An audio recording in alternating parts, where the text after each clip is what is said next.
It's a casualty with Amon and B. It's a casualty with Amon and B. It's a casualty with Amon and B. It's a casualty with Amon and B.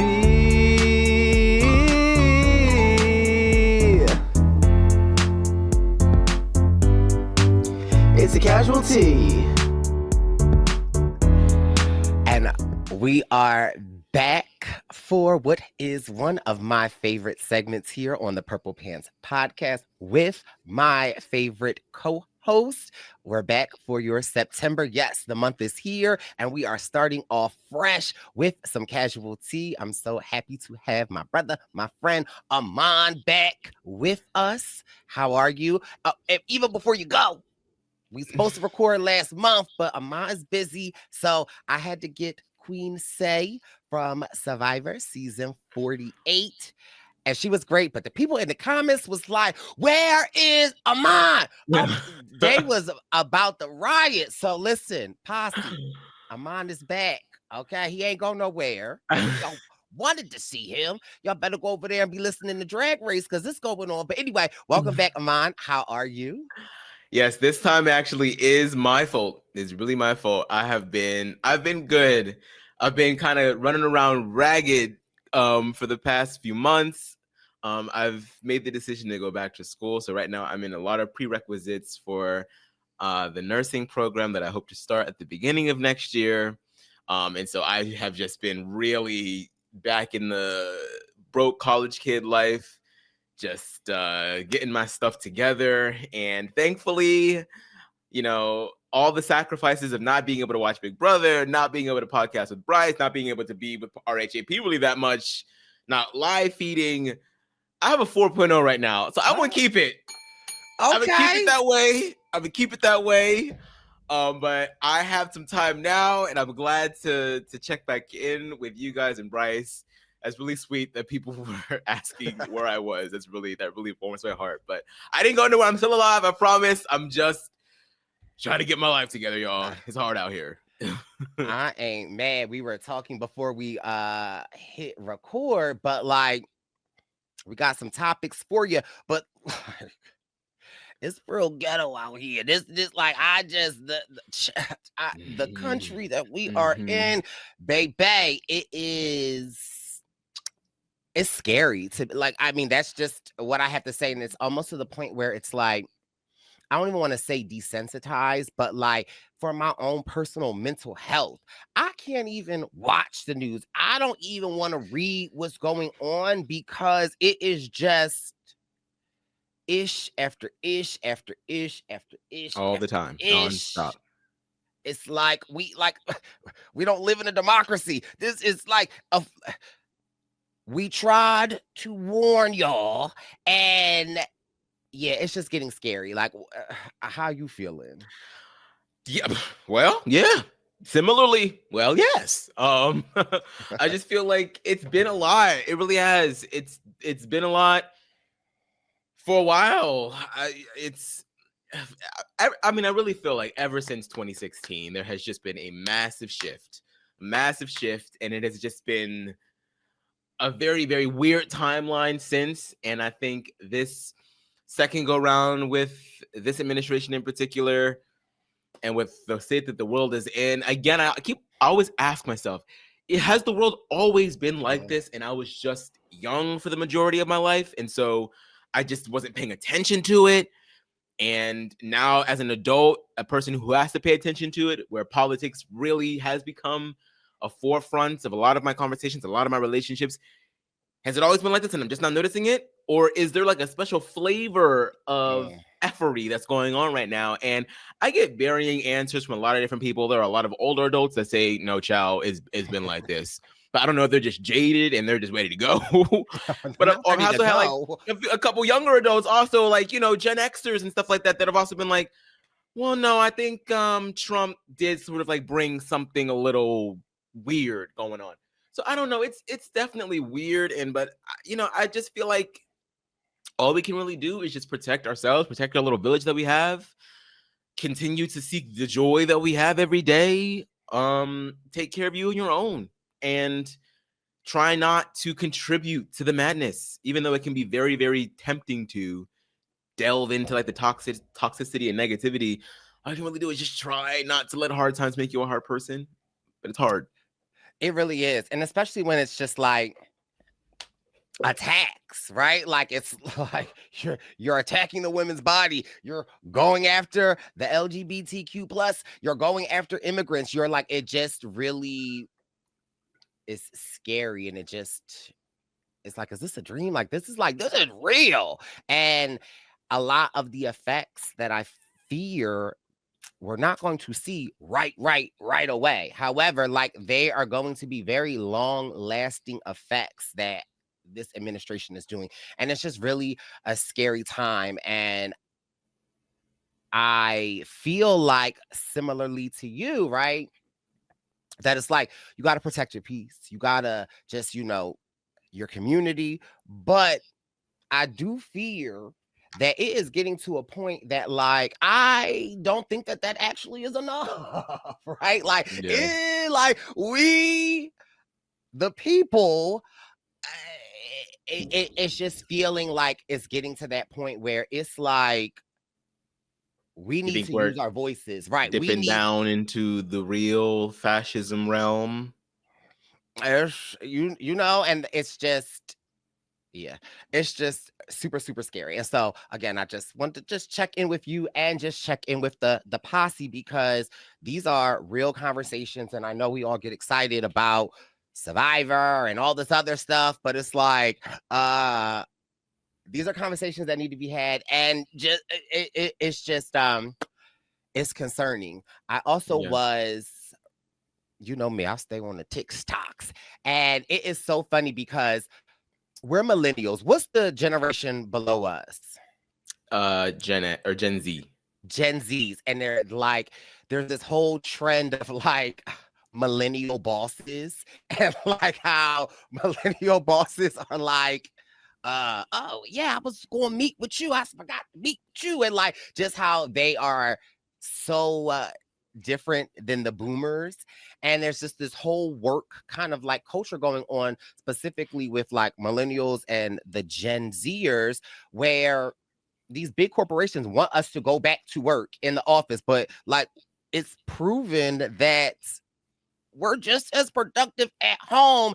And there is the job market is trash right now. And so it's like, if you have a job, it's not, I feel like at a point in time, there used to be, hop around a little bit, get a little break here and get a little raise here, get a little break there. And like, you could do that, but the job market is a little sus. And so there's this thing where like, people are like, I think it's like quietly canceling, where people just going to work, doing the bare minimum and just trucking along. And I definitely feel that sometimes with like my work and my job, because things are just constantly changing. And that big, beautiful bill directly impacts the people that I serve. And so my job is like, they don't really know how or what it will look like to whom we will be providing service to. So it's just,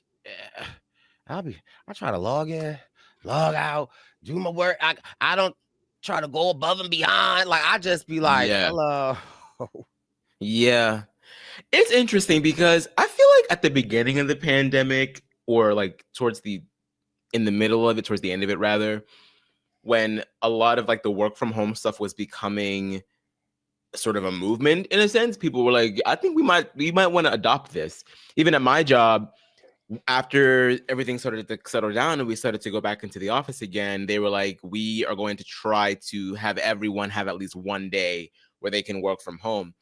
And at first I was like, it does kind of feel weird, the thought of people all like a large majority of people working remotely, because in my mind, I kind of do appreciate a bit of the ritual of getting up, having a place to go and set and do your work. I feel like compartmentalization is a good thing, where you have a specific place where you're supposed to be doing something, and then you come back home to where your home is supposed to be not work associated, very much just like, but I guess it really does depend on the type of work that you do, because not every job requires you to really be in a specific place if it can be done remotely.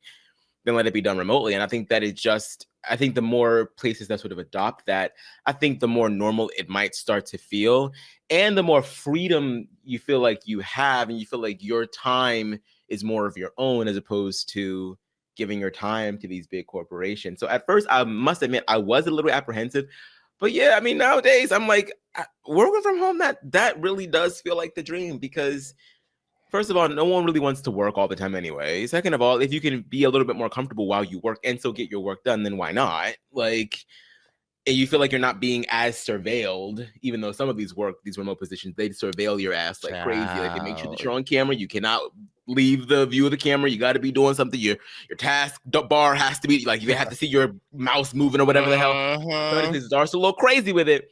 But I do think that by and large, yeah, I mean, if it's a job that doesn't require you to be on site, why not? And I feel like it should, in essence, make things a little cheaper for the corporation, right? Because then you're not spending all this money on real estate at this big office building that's not and that's needed. part of the problem, though, is because these large corporations have purchased these buildings and are paying mortgages for buildings that aren't even 20% full because of people are working home. And that's the thing that kind of annoys me a little bit is y'all just want people to get back to work so that it makes sense for you to have these big buildings. Like, you want to, it just is, I don't know, it's just really weird. And for me, I always thought it was like a place of, okay, productivity. And like, you want to make sure that you are maximizing what your workers are doing. But the studies have shown that we are just as, if not more productive at home. And so, like,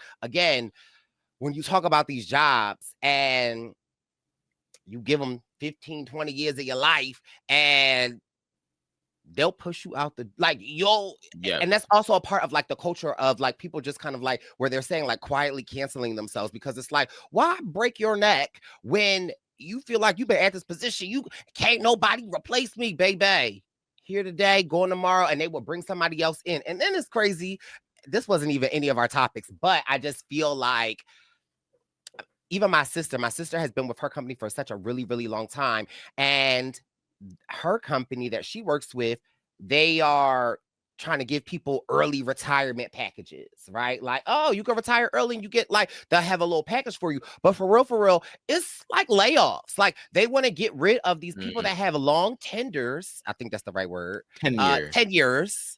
Tenders or tenures, and they want to bring in these new people that they don't have to pay as much. It's just like these jobs be real, and random topic, but like my grandfather used to always, I remember like going to my grandmom's house and like every week he goes to the corner store and be playing the numbers.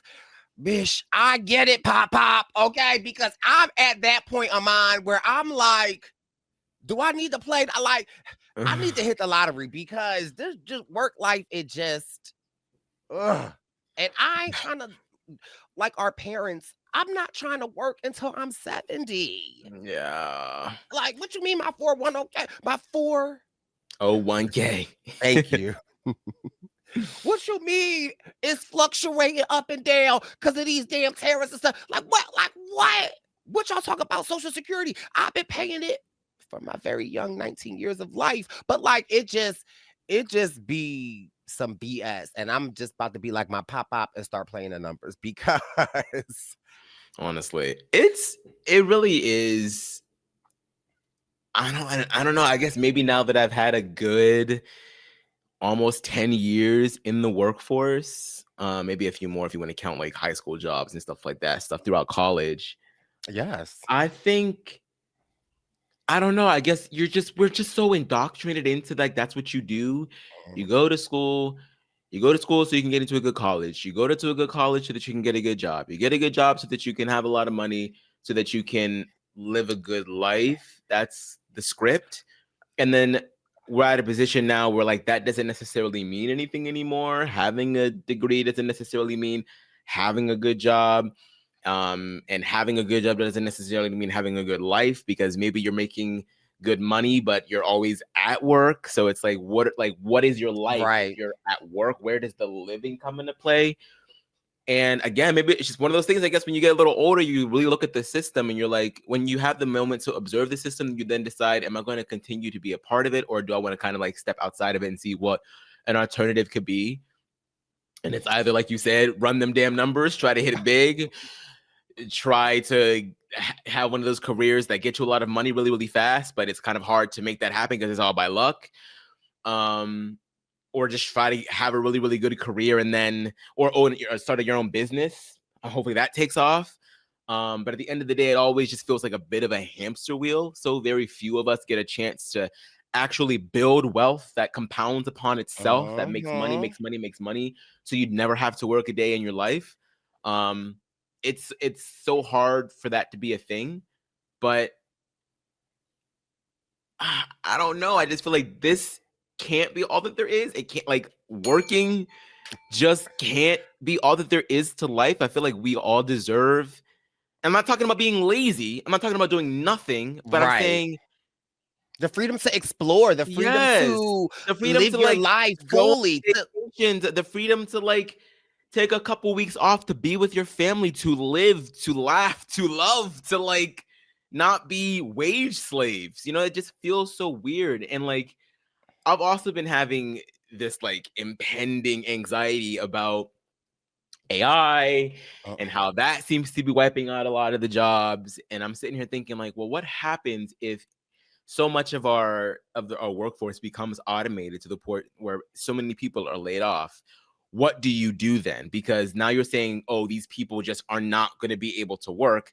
If they can't work, how do they feed themselves? Like, what do you do then? And I've been like doing a lot of research about how you know, what experts and philosophers and futurists think about it. And they're all pretty much kind of saying the same thing, in that like, when it gets to that point where so much of what we consider to be work today becomes like tomorrow, when you're in a post-work society, the things that people will then do to occupy their time are really just the pursuit of the arts, pursuit of just making the world a better place, the pursuit of just like family in general, and just building upon itself. And I'm like, well, damn, that sounds kind of nice. Hey, why can't we sort of figure out how to make that a bit more of a reality now? It sounds fancy and a dream, but I don't know if and when tomorrow becomes like what you're saying, I don't know if that's really going to be the plight. Right. I don't think that that's what's going to happen initially, because right now we're so focused on capitalism. And when like businesses can't make money because say AI takes over tomorrow, right? Say like so many entry-level jobs are just wiped the F out. You do know all that money that they've been putting into that AI, though. You know, have you been reading the reports that like the return on it isn't like what they thought it was going to be? But that's right. And I yes, I have seen some of those stories as well. So it's definitely not going to be an instantaneous type of thing. But let's just say theoretically, in the next 5 or 10 years, they figure out a nice balance of it to the point where they don't have to hire as many people, if anyone at all, and they're able to cut down on so much of the cost that they would have been spending on real human beings. Now they're just raking in money from whatever business venture that they're in. But then what happens when the people that you've been relying on to spend the money at your business don't have the money to do it anymore because they're not employed? Well, you know, I do have a theory, and just especially with, and this might be completely on the other side, but again, thinking of where we are at today in society and how they are criminalizing being homeless and they are building all of these prisons, and the new slavery, when people can't afford to do like, and they're going to be homeless, and then they're going to be put in jail because they can't afford their house and they're going to be living on the street. Then they're going to be in the system in jail working for these labor. It just like, for me, I don't know, man. It's a scary thought. It's a scary thought, especially with all these things happening all together at once. It's very overwhelming. Criminalization of homelessness, criminalization of just all types of stuff. and then No due process. happening, no due process, alongside not really being able to, like, the job shortages, or just like the crazy requirements to have a job these days. Like, your degree doesn't mean anything. So it's just like all these things happening together. It's like, damn, are y'all like purposefully trying to create an underclass? Like, what is going on here? Somebody let me know, because I'm trying, and then you even think about, and again, this is not what we had planned, but you know, with the casualty in our mind is back, we go with the flow. But, and I think we talked about this before, there's like a study of like 20 years ago, people 25 and under, like they were buying their first homes, you know, and nowadays people 30 to 40 are still living at home because they can't even afford to buy homes anymore. And it's like, well, isn't that the American dream? You go to school, you get a job, you have a family. Well, find a man. I'm still trying to figure that out where the men at. But and you buy this home and start this family, and then it's just like, well, okay. Well, I went to school, but now it seems like I went to school to get this degree, but it really feels like I went to school so that y'all could put this loan on my back so that I could keep paying this.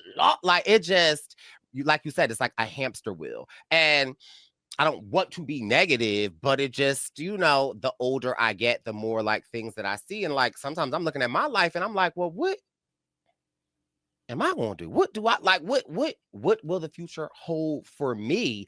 And when you think like that, and especially in this climate with everything that's going on, it just really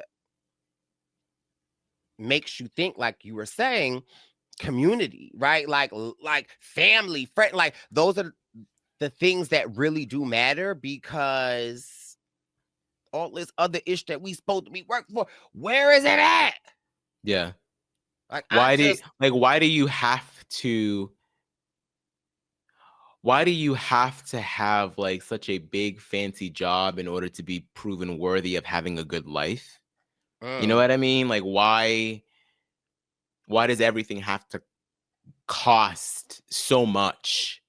It doesn't like you're telling me, because everybody growing up wanted to be a doctor or a lawyer, right? Because those were the good jobs, right?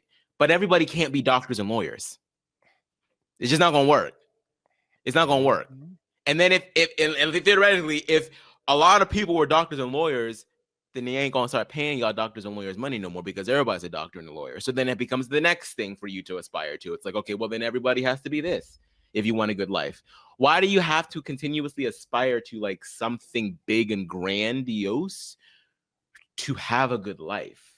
Why can't we just all, I don't know, because then people are going to start calling you communist and saying everyone should be paid the same. I don't know if I necessarily believe in that either. I don't really have the answer for it, but I just know that it can't necessarily be this. Like, I just feel like if you're working 40 hours a week, you should be able to afford a home. Okay. You know, at the very least. And if you want something fancier, then maybe you go and get, maybe you do something else. You try to make a little bit more money somehow, some way. But I don't think that anybody should be working to the bone and not have anything. That is wrong. That doesn't make sense. I don't understand. I was like talking to my brother the other day, and like my mom she's a single mom, 4 kids. You know, she was a secretary. I can only imagine how much my mom was making at that time, and like, you know, she was able to provide. Yeah. Here I am, a grown adult, a degree, a full-time job, multiple part-time jobs, like, and I don't have no food in my refrigerator. Like, sometimes my friends come over and like, why do you live like this? And I'm like, I don't know. It just, for me, just to be a single man and just try to keep my head above water, I can't imagine what it's like for like, it just, sometimes it does seem really impossible. And with all of the cuts and the benefits that they want to take away from different, how are people supposed to survive? I just, it leaves me wondering what the hell is going on. And these are like conversations that, again, we're just naturally having on the casual tea. But I And talk to my. Go ahead. it's not like there's not enough space. It's not like there's not enough like room for us to all have our own little section or corner of the world, right? Like there's so much unused real estate, there's so much unused land just sitting there, like, because people are always going to push back and say, "Oh, well, no, it's not my fault that you don't have money. You're lazy. You're not working enough. You're not doing this. You made a bad financial decision there." And I think that those things do exist. Those things do happen. That does make sense, but also sometimes it's systematically, and that's another thing that like people don't want to get into. But like it is systemically set up for some people not to succeed, or for it to be exponentially harder. And we don't talk about that. We talk about it, but like when you really kind of look at the system, it's just, yeah, it's a crazy time. Now I don't I want to 25 minutes in of just talking, and it seems kind of like negative, but like I just feel like these conversations are real, and I'm always open to have them, because it just like it really does affect everyone. Yeah. It's just it's a lot of systemic changes that need to occur in order for us to all feel like we can live comfortably, all feel like we can like be here and not have to like die to live. Like, you know, it's just, and again, I don't have all the answers. Brice doesn't have all the answers. We're not economists. We're not sociologists, but like, we just know that something's wrong, okay? Like, we don't need to be those things to be like, this is weird. And I feel like there is I don't know. I feel like I am hopeful, because I feel like a lot of us, millennials, Gen Z, a lot of us are like, nah, this ain't working.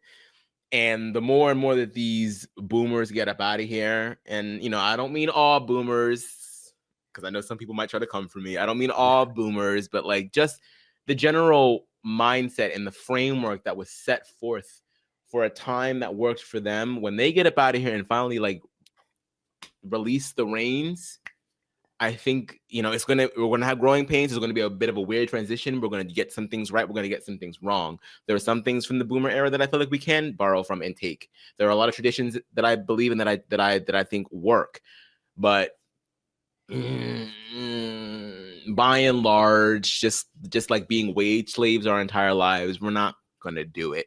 We're just not gonna do it. It's not gonna work. Yeah, not at all. So if you got some ideas, let us know in the comments. Let me know where I could go. Let me know what numbers I should play, like my pop, because I need to hit big. I do want to get into some of our casualty topics that we have curated for you for the month of September. And I could not wait to talk about Jussie Smollett. Now, he has a new documentary on Netflix called The Truth About Jussie Smollett. And if you remember, Jussie, in December of 2019, he was involved in an attack that he claimed was a hate crime. At 2 in the morning, he was walking to Subway, and people with masks and MAGA hats came and attacked him. He fought back. They put a noose around his neck. He got up, he picked up his Subway sandwich and went back to his apartment, and he was deemed a hero in the face of this attack. And it seemed like the story kind of went downhill from there. We all know the story. And so I saw this documentary on Netflix, and I wasn't really going to watch it because Jussie is a queer man of color, and I think representation is important, and we don't have that many role models, and so we deserve hoax masters too. Child, and so it is a little, I don't know, but they really kind of rev this documentary up. First of all, did you see the documentary? I have not seen the documentary, so I'm very interested to hear what you were about to say. So they make it seem like in the promo of it all is that we're going to get the answers, right? Mhm. And spoiler alert, we don't get the answers. However, why I think I enjoyed the documentary a lot more than I initially thought I would is because the documentary does a really good job of giving. Clearly, we see Jussie's face on the cover of the documentary. He is in it. He is interviewing. We are hearing his side. And let me just say, he's taking it very seriously. Like, he's very serious in this documentary. But Mhm. we get the full picture. We get the Chicago Police Department. We get the twins. We hear from a whole gamut of people. And that is very interesting because it's like, oh, okay. Like, they kind of really lay out the events of everything that happened and who they were looking for. The one thing that I will say, Mhm. Amon, is that Jussie, from the very beginning in 2019 to 2025, his story, whether you, me, or the world believes it or not, his story has remained the same. I'll give him that. Okay. Okay. The documentary, they feel like, I feel like I want to choose my words kindly, or not kindly, because I almost want you to watch it because it's like really interesting because it really does leave you with the documentary's like, here's the information, you decide. And I mean, Okay. if it quacked like a duck, if it looked like a duck, it is a duck. However, two things that I thought I found really interesting, right? The Chicago Police Department, the documentary does do a really good job of like just police departments lie and they can't always be trusted. And there is and was definitely a concerted effort to railroad Jussie in the fact of even after everything came out, Jussie took a plea, or he didn't take a plea, but like they said that they wouldn't charge him. He would use his bond. He would have that $10,000 bond, will go to Chicago and they'd be done with it. Jussie and his lawyers took it, but then Jussie did a press conference saying he stands by what he stands and he didn't do it. And then like Chicago Police Department, the DAs, they really felt some type of way about that. And they threw the book at him. And so like that was an interesting part that I'm like, okay. And they did withhold some evidence, or they didn't really tell us, the viewers, everything, that there were eyewitnesses that saw the two men, and that clearly the twins that allegedly Jussie hired, they were actors. They were one of the twins was his trainer. And another thing that I feel like the documentary has highlighted for me, and even after this documentary has come out, the twins have been on social media essentially just taunting Jussie. And it really does open my eyes to the twins to say, just go with me. If there is a world that what Jussie is saying is true, right? These twins very much give me opportunists, right? Like I didn't realize, because I didn't really pay attention after like we got all the details in real life. I didn't realize these twins was doing press tours. These twins are out and about. Neither did I. They are. I haven't even seen a picture of them. They are attractive, but they really have been milking this 15 minutes. They've done a video, Amon, where it's on social media. They walk you through. They're outside. They're like, here's the infamous corner. Here's where we saw. And they are all into it, and like for So me, look. I'm confused, and again, Okay, I haven't watched it. So were they the ones that allegedly attacked him? yes, but So there is. how was it a racist attack? I'm not saying that black people cannot be racist against black people. I'm not saying that.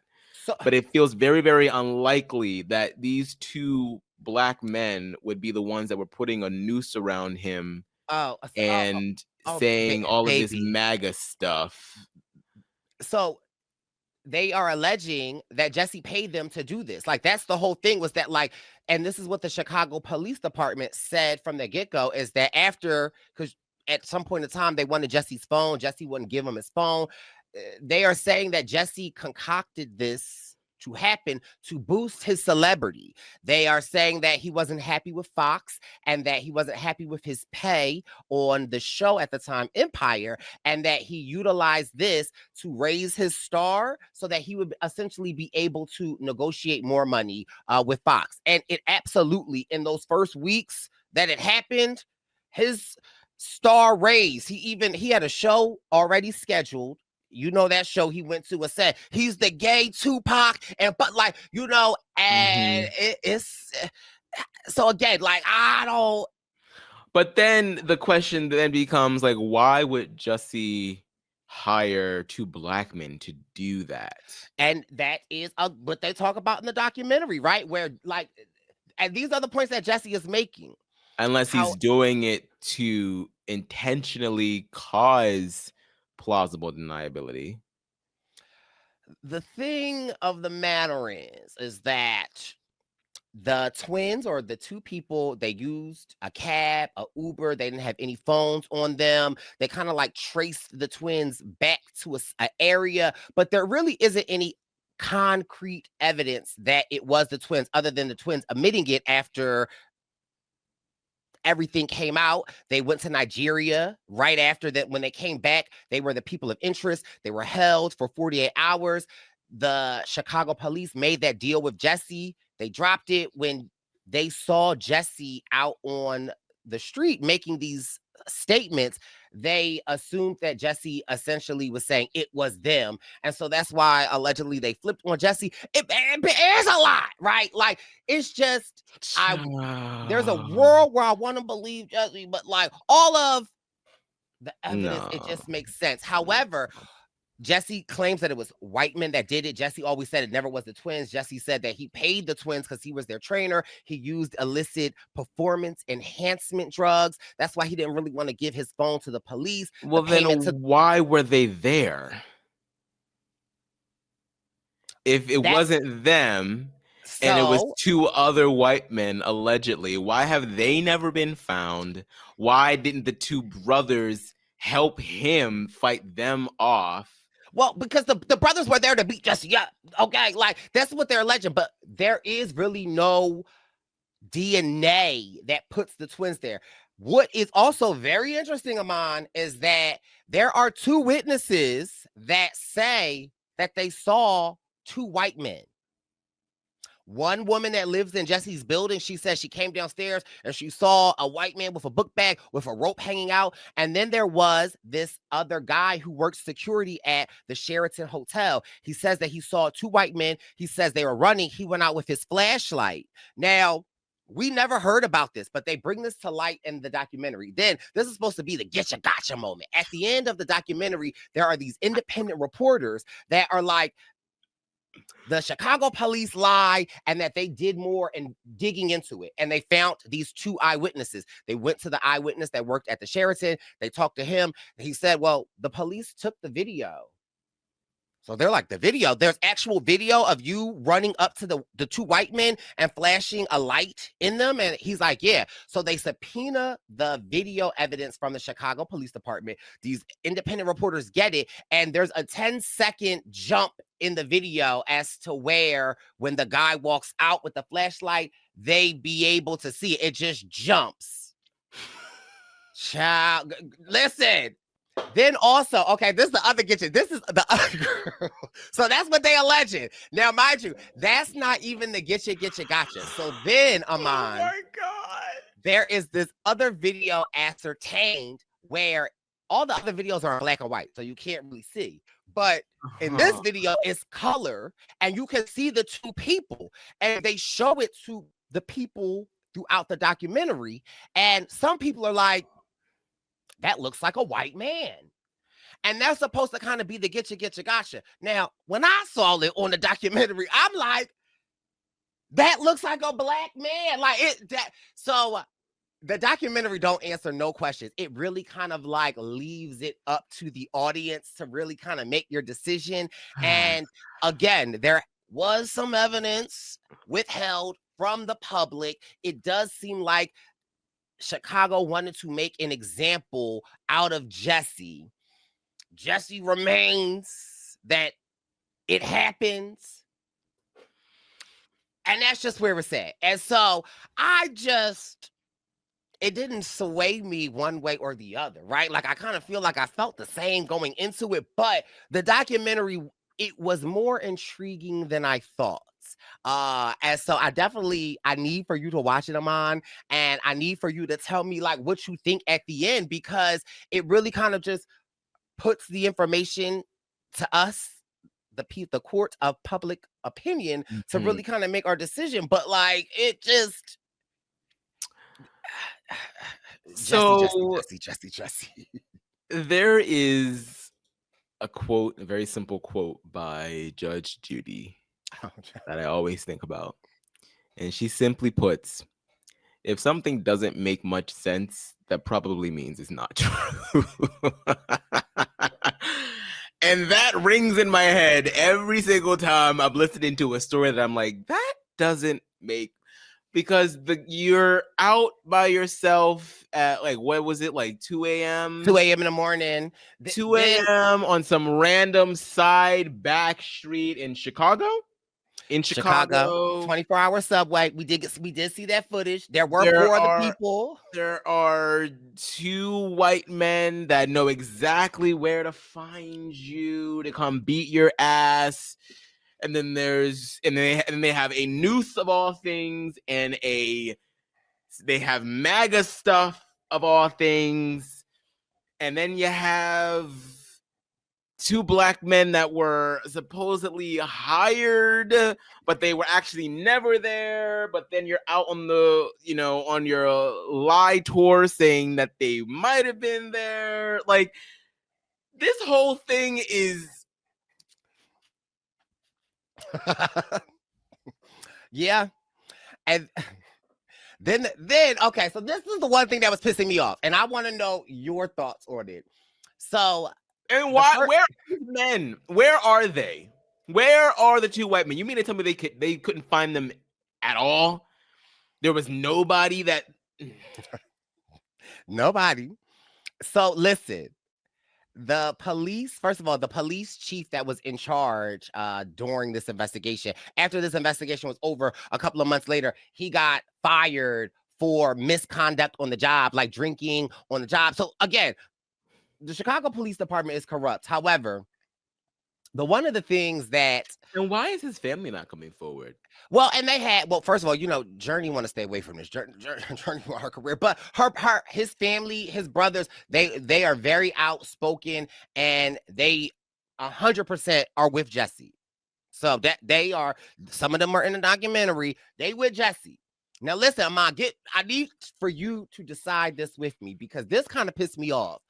One of the things, the first red flag that the Chicago police had was that Jussie went to Subway. He got his sandwich. On his way back to his apartment, he was attacked, and he fought him off. And the thing that they are saying was like a huge indicator for them was that, like, why do you still have the Subway bag? And they're saying that, like, when they could watch the video camera of him going into his apartment, they're like, the Subway bag looks in pristine care. Now, listen to me. If I walk to the store to get me a sandwich and I get attacked, a lot is going on. Adrenaline's going to be running. Like, yes, I am going to be worried about getting out of there, right? So like, yeah, who cares about the bag? But in Jussie's case, if you essentially fought them off, I ain't mad at picking up my Subway sandwich and taking it home with me, because I'm a one to eat it after that. Where are you with that? I just have to imagine that the bag gets messed up in the kerfuffle. If it's as heinous and as crazy as an attack as he would have liked us to believed, I just don't think that it's going to look pristine. I think that it's going to look a little messed up. Maybe like one half of the sandwich comes open a little bit. Maybe something busted open. Maybe there's some dressing all in the bag, something like that. It's most certainly not going to be as if nothing happened, unless he dropped it and then it just like stayed there in the same place on the ground. I guess I could see that maybe. But I mean, but that's like the smallest of the small. Like everything else is where I'm like, and then didn't they find the two brothers on camera buying the clothes that we're seeing on camera? They did. They did. And that's just supposed to be a coincidence? Jussie, listen. It sounded like this man was going through something. Like I feel like we had heard reports about him not necessarily having everything together on set lately. And unfortunately, he's not the only person from that show who's a little because the other boy.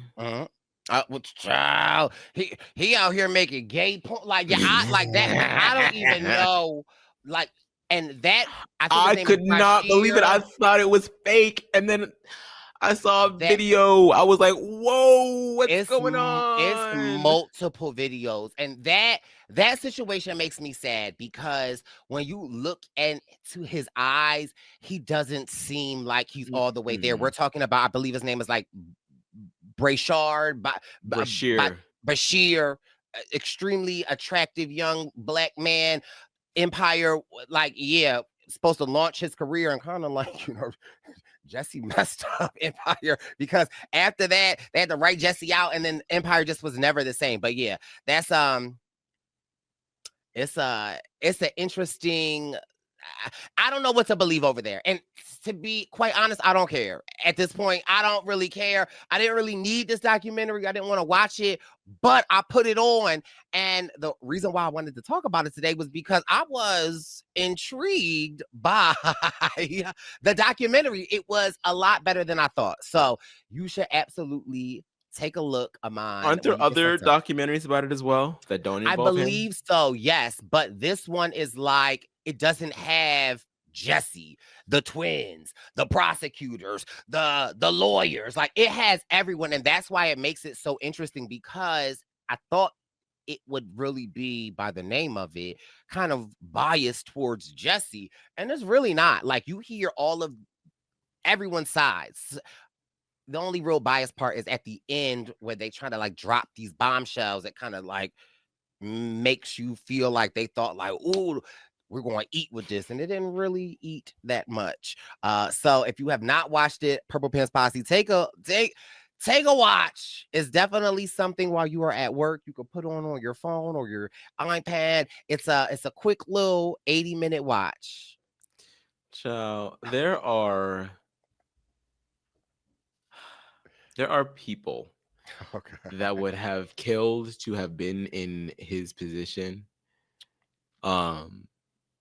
And he's fighting over. I know that money and fame can be all relative. I get it, but it still sickens to me to my stomach when I see these celebrities fighting these corporations over hundreds of thousands, if not millions of dollars in paychecks. And there are people that can't afford anything. Like when Scarlett Johansson sued Disney because of the whole kerfuffle with COVID and the release of Black Widow, and how she wasn't getting as much of the money because it didn't get a theatrical release because of a worldwide pandemic. I rolled my eyes so far back that they're all the way on the South Pole right now, because I'm like, you're arguing over millions of dollars when there are people that are out of work And here we have Jussie Smollett, who might not have been making a ton of money on Empire, but was certainly making good enough money to live comfortably. You're over here arguing about hundreds of thousands of dollars when there are people that would kill to be in your position. It's like, what are these celebrities spending their money on? You know what they're spending their money on? Subway. Personal trainers to beat their ass in a dark alley in Chicago. That's what they're spending their money on. And it wasn't even a lot of money at that. It was like $3,500. Wait, girl, what they spending their money on? Fucking, oh, excuse me. I'm just. I don't know.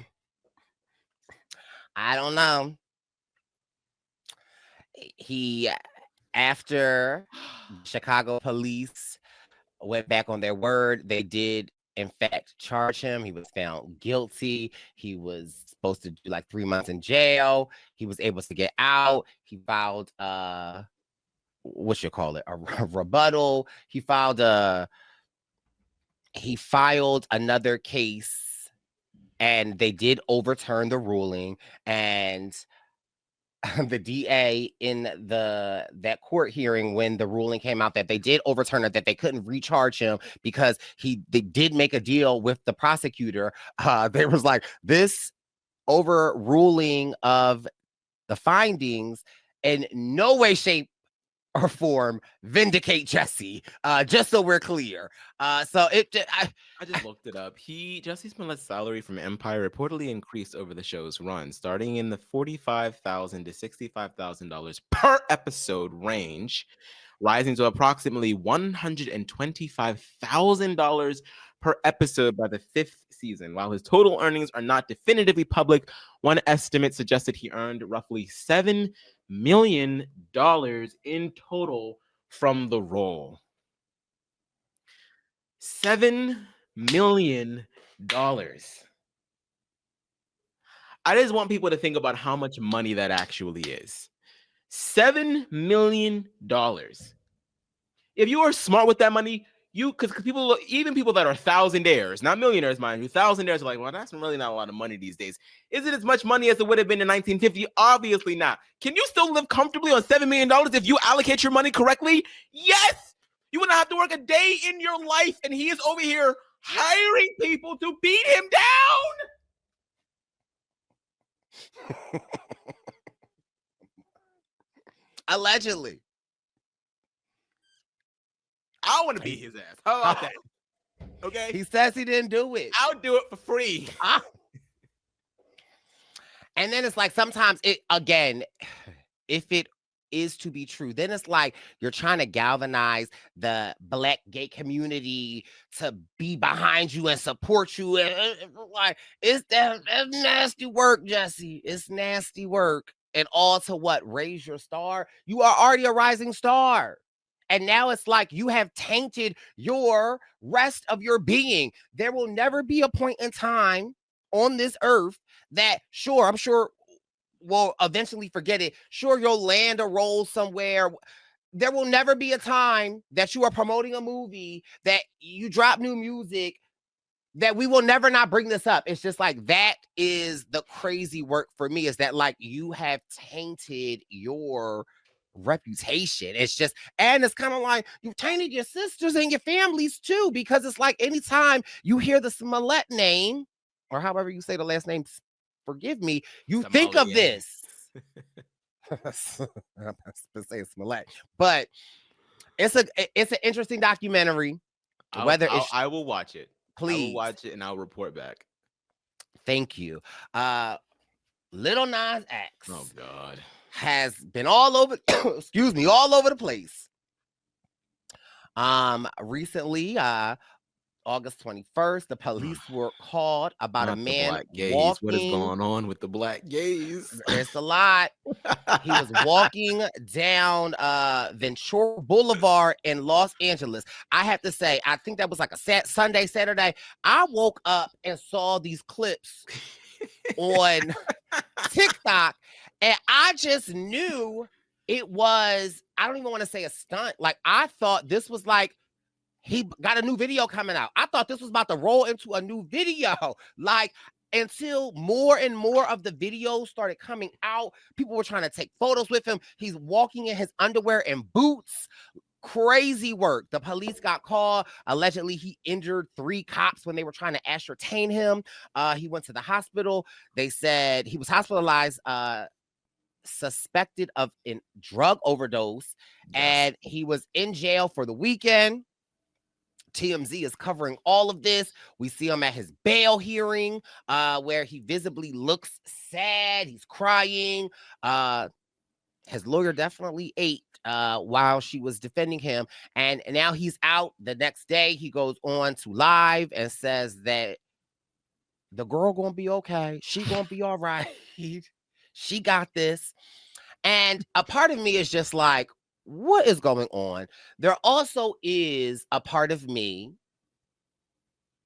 I'm an empathetic person. Lil Nas X is a Black queer man in an industry, in a lane that is not historically for a Black queer man. He's breaking records. He's doing a lot of things. He is in a very unique position. We have seen how even after the success of his country, Old Town Road, he pushes the envelope. He's always met with a lot of criticism. It's a lot. Then people are like kind of resurfacing some videos of him from a couple of months ago and basically saying that he was in a hard place in his life. He just moved into his new house and he was so grateful to be there because it had been a hard journey for him. And I think at the time, people just played it off. But like when you play that clip and look at the other clips and just you think there is a little part of me that's just like, this little Black queer boy is still figuring it out. He's still facing these pressures that anyone else faces, and he's crashing out, and rightfully so. It just is interesting. And I feel like there is no mercy given to him. There is no compassion. I think people are just laughing and just, I do believe there could be deeper things going on. And I feel like this is, in my opinion, could potentially be a call, a crying out. Like, you know, it's just, and I feel like sometimes in the Black community specifically, we don't really handle like drug and alcohol abuse the proper way, right? Like, you know, my brother died of a drug overdose, and like there were signs that he was going through something. Yeah, but we weren't equipped.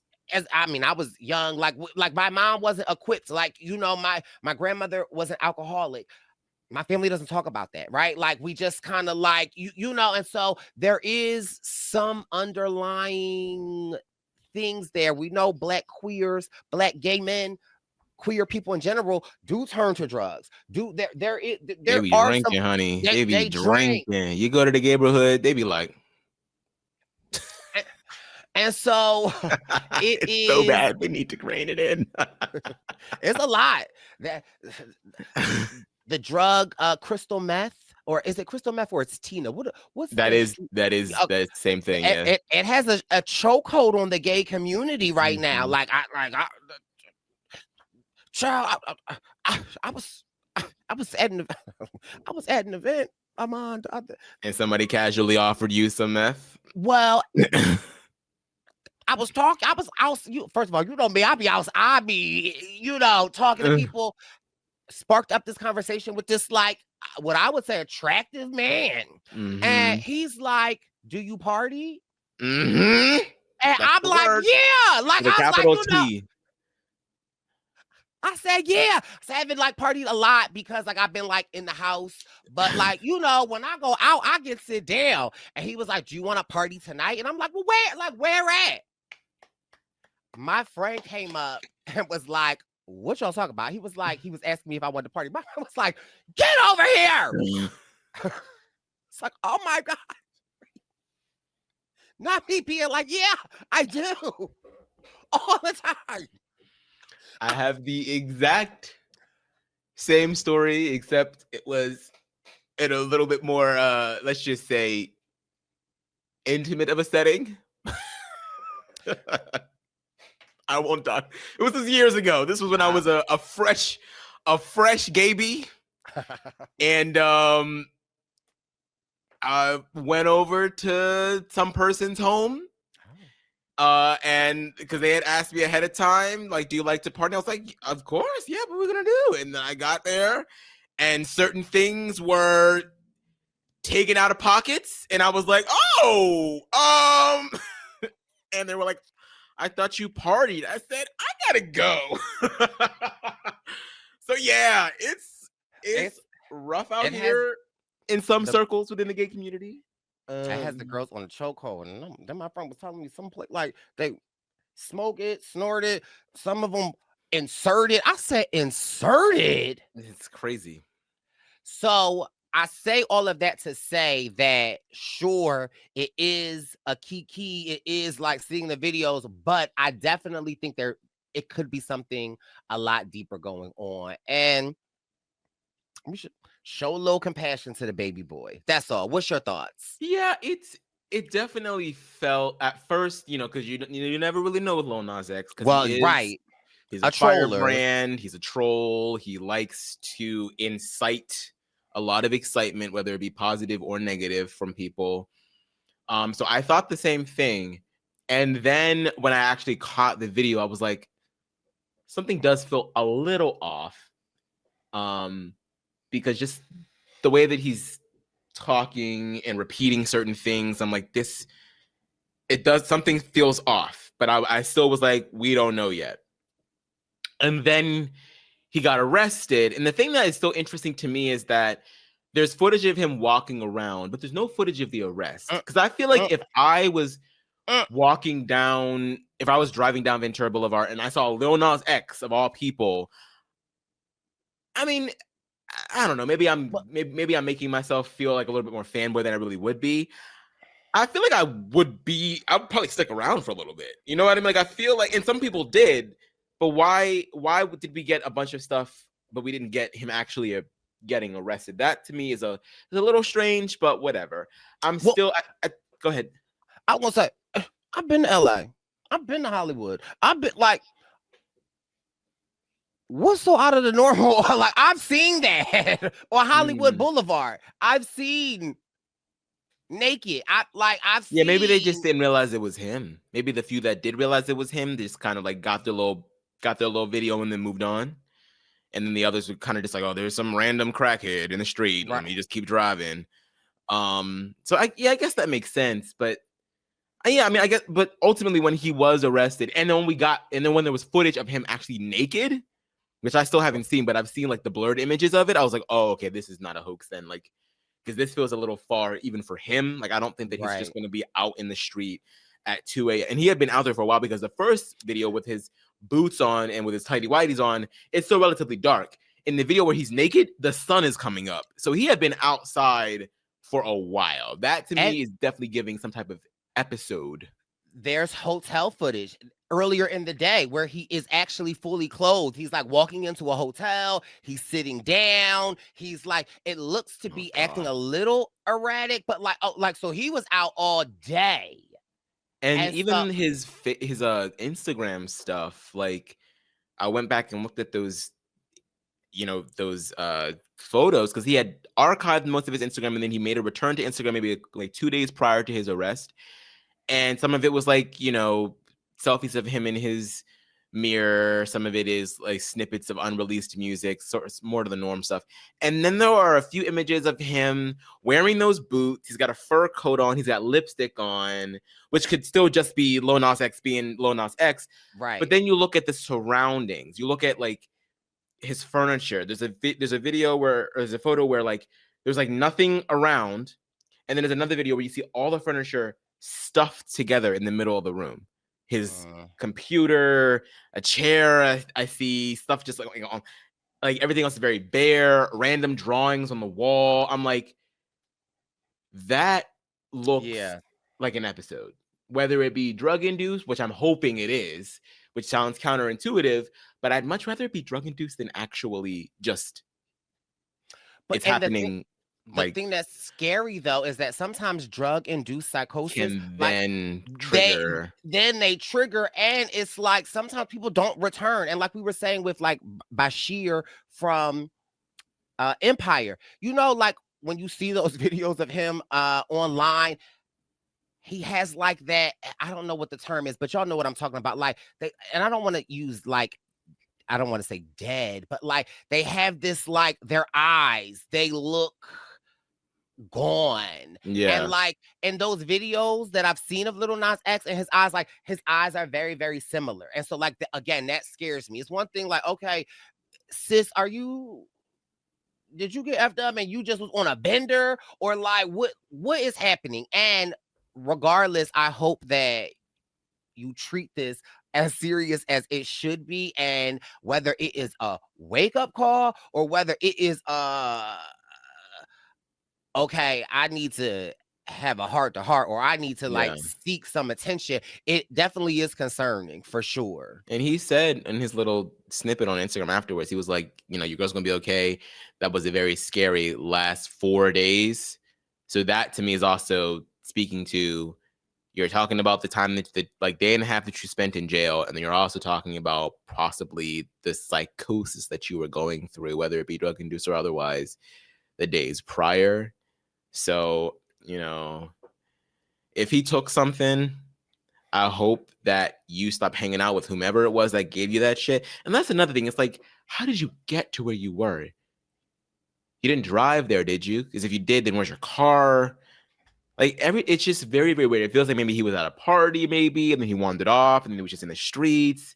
But it was even during the day. That's what I'm saying. Like there is footage hours before of him like at this hotel walking in. Like it's like, yeah. And that's another thing. Where are your friends? But Yeah. easier said than done, because like I just said, specifically in the Black community, because that's the only community I know. And I hate to even say that. Like, where are your friends? Because it's like I feel like with my brother, I'm sure people are like, where's your family? So people are going to do what they want to do. But if it was someone, yeah, I don't know. Yeah. It's just like Lil Nas X, what is going on? Just hoping that you get better and get well. And like you said, fame, at what price? And maybe if the heat of all of the criticism that you have been getting is a little bit too much, then I think maybe it time to take your music in a different direction. Like, I'm not necessarily one that is like super offended by all of the religious imagery that he uses in his music and music videos. Like, I always got the metaphor. So many people were like, oh my God, you're comparing yourself to Jesus. He's shitting on the Bible. He's, all this and that. I'm like, he's talking about making a comeback and calling him, it's a metaphor. Like, you guys are taking this way too seriously. So I always understood what he was doing. But again, like, I think he's been a little vocal in that, like all of he felt compelled at some point to be like, okay, I'm sorry. Like, my bad.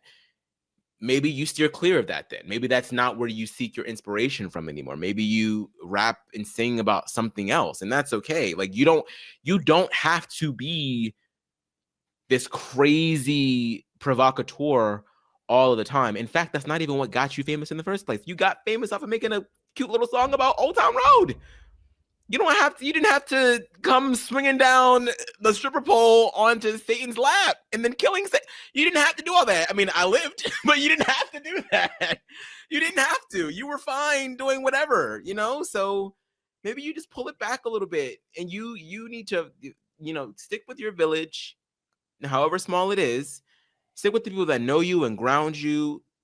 And if you need to just take a step back for a little while, then that's fine. Like, that is much better than experimenting with whatever you've been experimenting with, assuming it was that, and winding up in jail. Like that, we don't need that for you, Lil Nas X. We really don't. Not at all. So sending our well wishes, and we will keep you posted if with more Lil Nas X. The U.S. Open is turning some heads. Taylor Townsend and Jelena Ostapachino. Ostapachino. Uh, I'm kind of close. how do you spell it? It's like, oh, well, mind you, I wrote it how I knew I would say it. So, hold on, I'll spell it for you so you can tell me. But it's like Ostapenko, I believe it is. Hold on, wait, let me get her name for you. Y'all know me and words, they don't go together. She spells her name Ostapenko? I was close.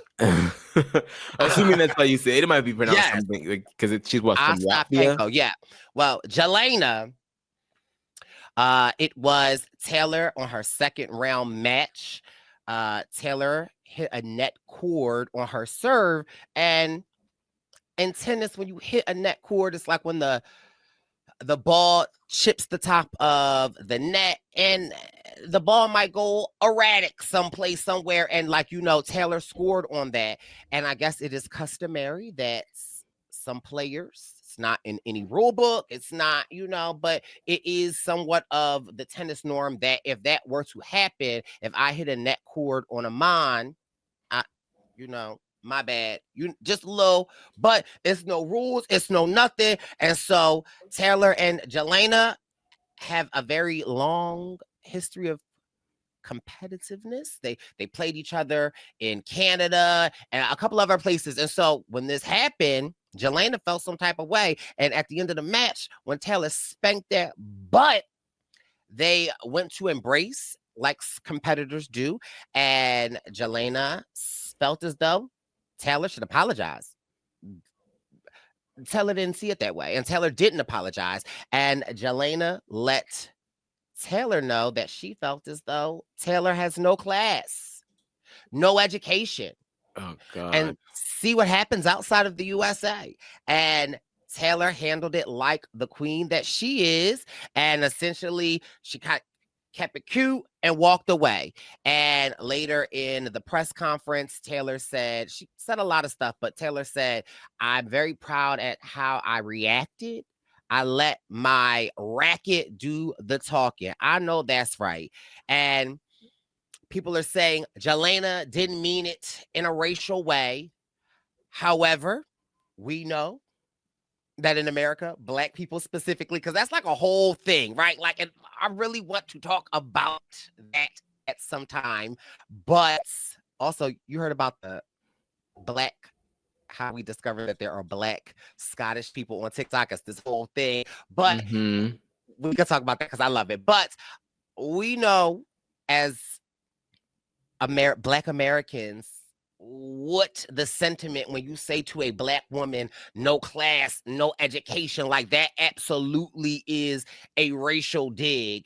And there have been many other tennis players to come out to say like, yeah, that's sus and a little racist, and we'll really bang with that. Then not on the Twitter that they're pulling up Jelena's photos with the feet in braids, but that's yeah.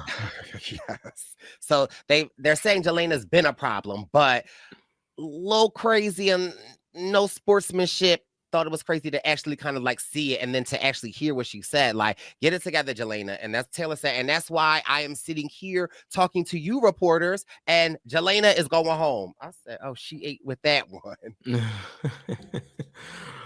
So, I mean, that's an interesting rule to me. I didn't know that about tennis, that if you hit the ball and it chips the net, you get the point if it lands on the other side.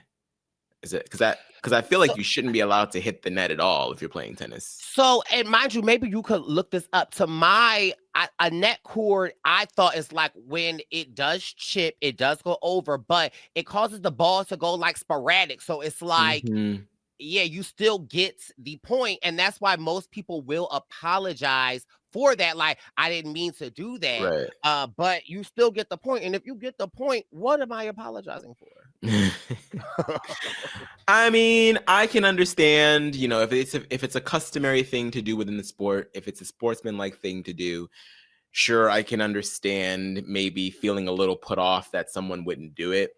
But from what I can tell based off of the interaction, it feels like it's more of the fact that she lost in general and she just chose something to be upset about, and made it bigger than what it was. Because even without the net court, she probably was winning anyway. So it's like, Taylor said Jelena was playing great in the beginning. Like, she really did have a good start, but towards the end, Taylor started coming on back, and that net cord really sent Jelena over the edge. Just crazy. It's also just, I love, and maybe I'm just been late to it, but I've been loving over like the past 3 or 4 years. I really have gotten so much more into tennis, and I love the younger players. Like, there's the guy that was in Olympics. I think his name is Ben. Like, I love him. I love my girl Naomi. I love my girl. Her name is slipping my mind. What's I don't know. Also, it was also really interesting that, Venus has kind of, I don't know if she retired, but she has very famously come back. And it's been so interesting. And she did one interview and somebody was like, "What made you come back?" And she was like, "I needed health insurance." Jeez Louise. So I don't know. Jeez Louise. But again, I never knew how competitive like tennis was. And so I've been watching some of the games, and sometimes I don't really get it, but I like it when I can actually be involved and rooting for the tennis player, then go down like the rabbit hole of following them on social media and getting them to know. Like, that is a special treat for me. So when I get into sports, I tend to like to follow the players. Like, if it's the WNBA, if it's basketball, like, I don't know. I love the whole kind of picture of it. And I think that it's fun. Now, another interesting thing that we should just touch on a little bit, baby, Cardi B in this court hearing Cardi B has provided us in these 2 days with at least a year's worth of memes. Cardi B is being sued for $24 million from a former security guard at a building from an incident that happened back in 2018, where Cardi was maybe 3 months pregnant. She didn't really want the world to know that she was pregnant because she was releasing an album. And we know the pressures that the industry puts on women unfairly. And so Cardi was this new breakout star. They never really believed for her to be a rapper. And so, like, to have this #1 album come out and you be pregnant, like, Cardi didn't really want that backlash yet, or wasn't ready to announce it. And first of all, it's your body. You can choose to let the world know when you want to let the world know that you are with child, if that's something that you want to do. So it's early on in her pregnancy, and she had her doctor's office made a special appointment for her on Saturday. Cardi went in. She felt as if the security guard was recording her, being as though Cardi didn't really want to be recorded or people to know. She got into a verbal altercation with the security guard. It got to the point where the security guard followed her to outside of her doctor's office. The doctor had to come in and intervene. It just was a lot. Now this security guard is suing her for $24 million, saying that Cardi got up in her face, pointing her nails at her, scratched her face, to the point that she had to get plastic surgery, to the point that she wanted to be a police officer, and now she can't be a police officer, to the point that she had to leave the job because she had so much anxiety. Baby, the way Cardi's team ate that girl down, but not even Cardi's defense. It is just Cardi on the stand. Cardi one day had short hair. The next day she had black hair. She had blonde hair. The prosecutor, is it the prosecutor or is it the defense? Who's the lady that's suing her? What do we call her lawyer? I think Cardi is the defendant here, so I guess that would be the prosecution side. So the prosecution is asking Cardi, you had short hair yesterday? You got blonde hair today? Like, which one is your... Cardi's like, it's a wig. Then they're saying, Cardi, you felt like you were... Why did you feel like you were... Your life was a danger? Cardi's like, she's big. They're like, is she overweight? Cardi's like, she's security big. That, like, the memes, the faces, and they're like, you thought she was big, and Cardi has a wig on, and she's like, I was 130 at the time. And she, you know, security big, like the memes, the things that she is saying, it is just hilarious. And I think what is so funny is that I think when you think of Cardi B, you think of a lot of things, right? But I think it's also, for me, important to remember that how Cardi B got her start, right? Not on Love and Hip Hop. She was a stripper. And while she would strip, she used to take her video and make videos on like Snapchat and Instagram. And that, like, she has such a down-to-earth personality. And it's so funny because the prosecutor really tried to use Cardi's fame and money against her. And what he underestimated was Cardi's likability. The fact that she is so real, how she's answering some of these questions. When you watch these clips, the jury is cracking up at Cardi. Cardi like, this girl wanted to get some money. They like, why you say that? She's like, because she sued me for $24 million.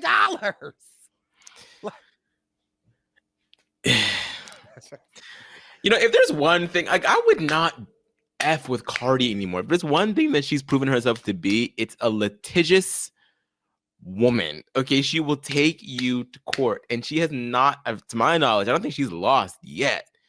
I mean, she had Tasha K end up, I think Tasha K is still paying Cardi B to this day. She still owes Cardi money. Like, I would not bang with her like that. That's crazy. And like, I think it's very, very clear as day when you look at the size of the woman that is alleging that Cardi assaulted her. It's like, I was pregnant. This girl was gonna beat my ass. Like, y'all think that I assaulted this woman? Like, what is going on here? Like, it's clear as day. And it's like, I know that lawyer has to do his job and make the best case possible. And you're trying to rile Cardi up. You're trying to make her, you know, be this big bad wolf. And, you know, I know Cardi, you know, Cardi has a mouth on her too. I'm sure that she makes situations bigger than they need to be. But at the end of the day, if she was walking into a healthcare facility trying to get a checkup on how her pregnancy is going, and you have a security guard filming her, following her, it's like anybody, famous or not, is going to get pissed off. Right. So who was really the aggressor here? Who started it? And I'm sure it rang in her mind, oh, I'm going to try to rile this girl up so I could file some kind of lawsuit to get paid. It's hard out here. We just spent the first 25 minutes of this podcast talking about it. I'm sure that security guard is getting paid pennies.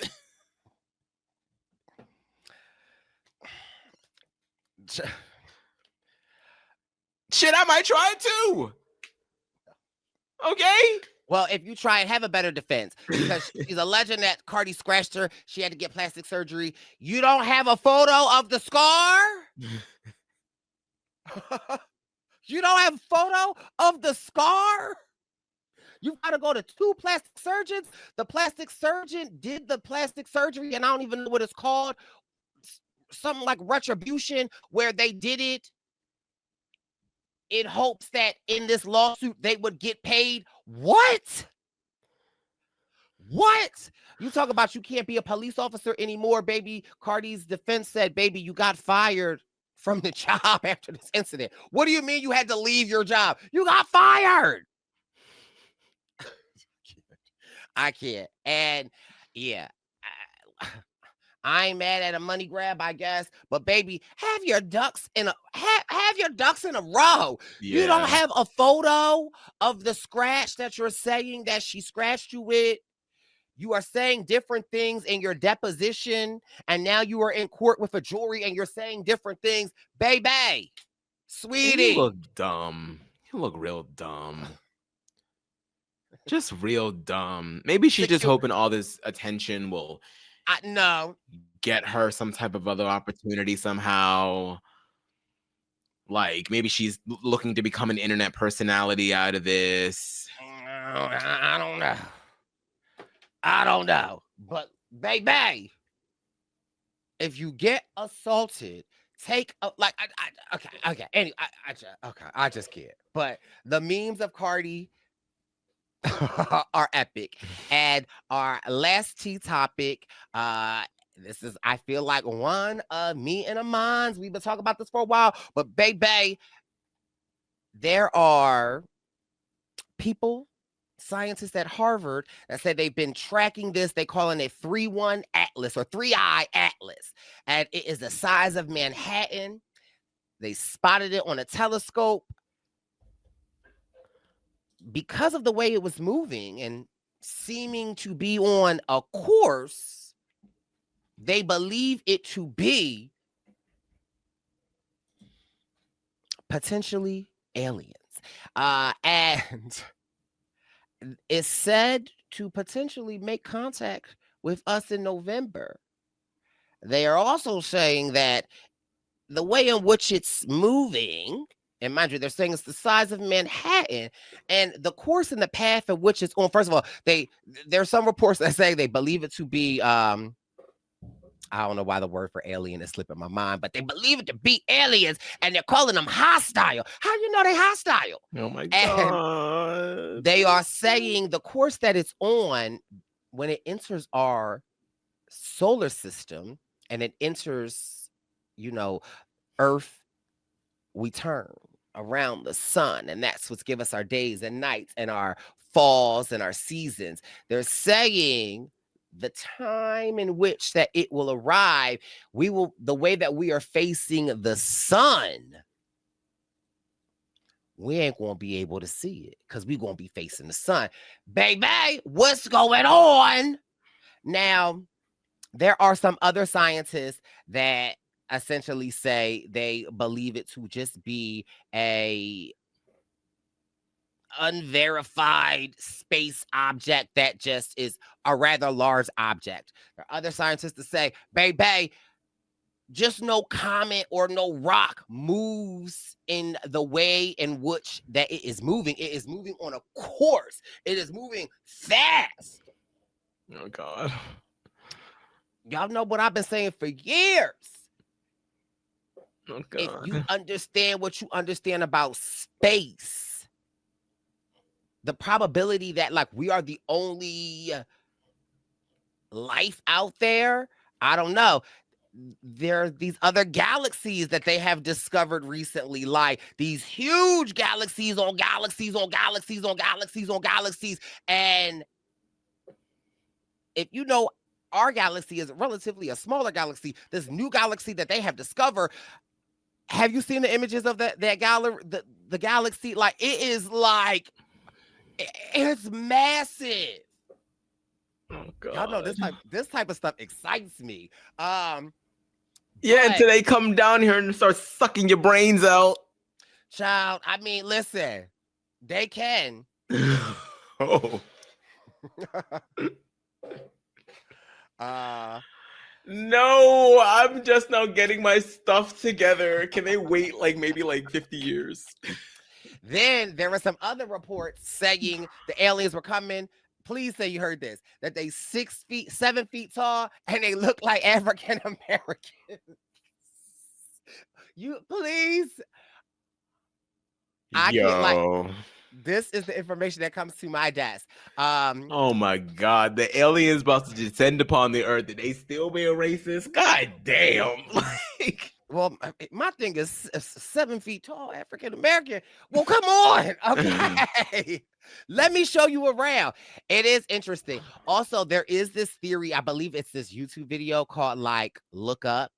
And that, have you heard this theory that have you noticed in the last 2-3 years, it's just been more talks, more sightings of these potential other life forms, or as you call them, aliens, and that we are so, as a society, we're on our phone. We're on our phone. And that, like, there is this myth that, like, they believe the aliens are like, we're up here. Why y'all not looking? So, like, they are using technology essentially to tell us, like, look up, we're here. So it's called, like, I believe it's Look Up on YouTube. And even something like that was even displayed on the Super Bowl. But these type of topics always just get me. I love to go down a rabbit hole, and I just definitely believe that there are other life forms out there. Do I believe that they're coming in November? I don't know. And I Well, definitely that's think, just the estimated time it would take on its course to but get close and to mind its you, sun. some people have moved it up. There are some reports that have moved it up. So I'm just saying. Oh God. You know, one of the things that I've always regretted about living in the time that I live in now is that I probably won't be alive to really see what interstellar travel looks like, seeing us really in a real tangible way start to colonize Mars and actually have human beings, earthlings that live on Mars. Because that, to me, has just been like such an exciting thing to think about. But I'm also kind of like at this point where I'm like, no, just leave us alone for a little bit. Let us get our stuff together real quick first, because we are in a state of disarray down here. Okay, if you come now, it's just gonna be nothing but chaos. Can you at least let us just let us get something together first, please?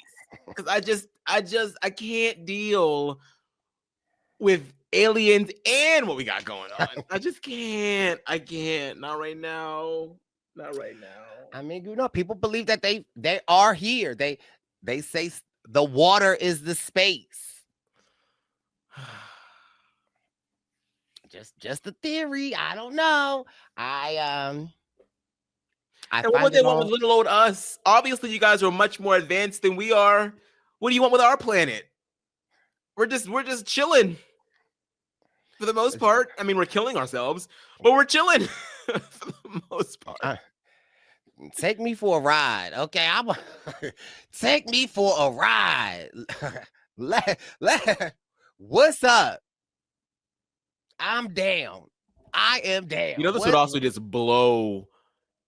Another thing is that it would send us into further disarray, because it would just blow all of this religion stuff out of the water, at least the way that we have come to know it as, because so many like true blue Christians believe that the earth has really been around for about 6,000 years or something like that. If aliens come down and sit their ass on top of the Statue of Liberty, do you know like what that's going to do to the Christian community and to just the God-fearing community in general? Well, Complete chaos. They couldn't Complete minister. chaos. They couldn't minister to the aliens.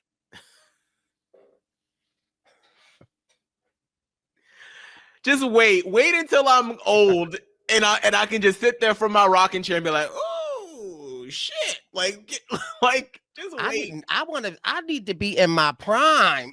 Okay, you listen, because the men here on Earth are trash. Not trying to get chose by these aliens. Listen, oh, you got to keep your options open, okay? But we appreciate you, Aman, for taking your time to come do our casualty for September. We'll be back in October, so please look out for it. Before we go, though, Aman, what have you been up to? Where can people follow you? Like, what's going on? You can find me everywhere at Aman Adwin. I have recently been back on RHAP covering what's left of BB27. But if you really want to catch up with what I've been doing, it's over at the Diary Room with Matt Lagori, where we have been going through all seasons of North American Big Brother spinoffs and Canada included, trying to whittle down to our best player of all time. 6 players come into an episode, only 3 survive. We're going to continue doing that until we get down to just 1. We are still in the very first round of the podcast. We've already reached over a year at the podcast, so we got a little bit less than a year left until we are completely done with just round 1. And then we start over and go into round 2. So we're going to be doing it for a while, but make sure that you check us out over there, especially if you want a chance to save your fave, assuming they're still in the competition. And that's about it for me. Well, thank you so much, Aman. It's always great to see you, hear from you, and we will be back next month. This has been your September's Casual Tea.